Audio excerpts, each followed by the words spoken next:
Hello, welcome back from our previous videos. In our previous video, we looked into how to add an item to the ShopTrack system.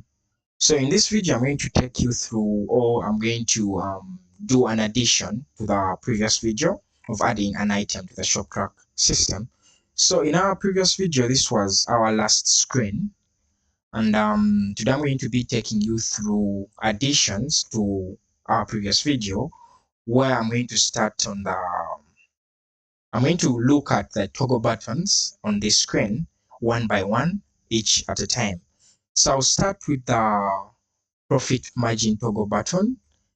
With this button, if I enable it, I'm going to be prompted to enter my buying price or purchase price, the price at which I bought the item, which was 1.8. So just like that, I'm going to be calculated for my profit margin. Looking at the next toggle button, which is the lost stock alert. If I enable it, I'm going to be prompted to enter the amount of items at which I'm going to be alerted when it's either those items or below those items. So I'm going to input 5 as it is there. So if it's 5 items and below, I'm going to be alerted that I'm low on stock for that item. So to the third toggle button, which is going to be the barcode, this, if I enable it, I can add a barcode to the item by scanning the exact barcode on the item or generating a random number as the barcode, or I input any digits or numbers for that. So if I want more information about this section, I can just click on what's this, then a description on that area pops up. So to the next one, it's going to be track expiry, where I'm going to be prompted to enter the expiry date of the product, then days before, the number of days before that product expires. For example, if I put in before 5 days, that means I'm going to be alerted 5 days before the product expires. Still, for more details, I just click here and then I'll be given a detailed description about it. So to the next one, it's going to be tax, right? So this is me inputting the tax on the item. For example, some countries have VAT on the item, so I can just maybe input the rate of that VAT.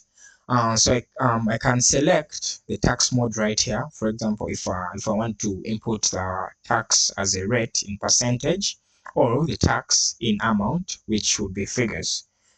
Then still, when I click here, I get a description on that section. Yes.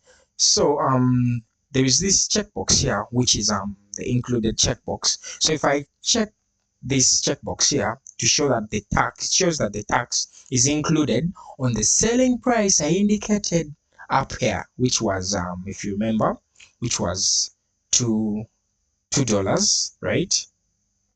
Which was $2. If I leave it unchecked, that means the tax is going to be evaluated or calculated after the selling price I indicated up there.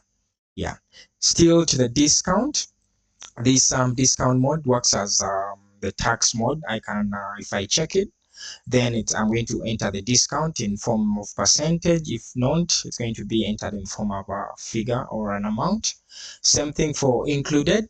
If I check it, that means it's going to be included in the selling price up there. If I don't check it, then it's going to be evaluated after the selling price. Yes. More information on this, you just click on what's this, and then this detailed description pops up. Then to the next one, it's going to be internal notes. So this one here, if I check it, this is me leaving notes to the person making the sale. For example, if I told them I want to communicate to the person making the sale that no discount on this item, I can just type it there, no discount on this item, or let the salesperson know if a customer buys 2 items, then they get 1 free. This is me, yeah, leaving notes, reminders to the person making the sale. So to the tags toggle button, This is like an addition to the item's name. For example, if I want to let people know that this is a new item, for example, I would say new sneakers, right?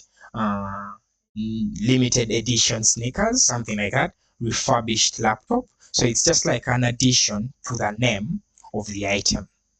To the next one, it's still for more detailed explanation, I can just click right there. Then to the next one is the SKU. So if I enable this, this is like a unique ID for my product, right? So if I click on here, for example, if we're looking at if you're selling a black t-shirt in size large in color black, its SKU might be t-shirt black large, something like that. Yeah, something like here. Yes, just that. Then to the next one, which is modifiers. Modifiers, we shall look at modifiers in our next videos, more about it. But modifiers, in this case, I'm going to talk about modifiers. For example, if your business is a restaurant and you're selling maybe burgers, so a modifier in this case can be like extra cheese. These are like extras to the item. Extra cheese, extra ketchup, and all that. So to add a modifier, just add modifier, and then just enter the modifier name and price. Then still on included, modifiers included, it's just like as we talked about the tax, as we talked about the discount. If I check the modifiers included, that means it's going to be included. It's included already on the selling price I indicated below. If it's unchecked, then it's not included. Yeah. More details, just click on the what's this option, and then to the lastly, I'm going to look at the recipe. Recipe is toggle button. So if I click this, this is me adding, sorry, this is me adding a recipe of the item, just like indicating it in text and all that. Yes. Yeah, down here, then add it. Oh, why is it coming back? So yeah, just like that, you add it, and then its name, and then its description, then save. Yeah, so as simple as that. We were able to go through all the toggle buttons and their meanings and how you can apply them accordingly to your product. Thank you so much. Follow up for more videos.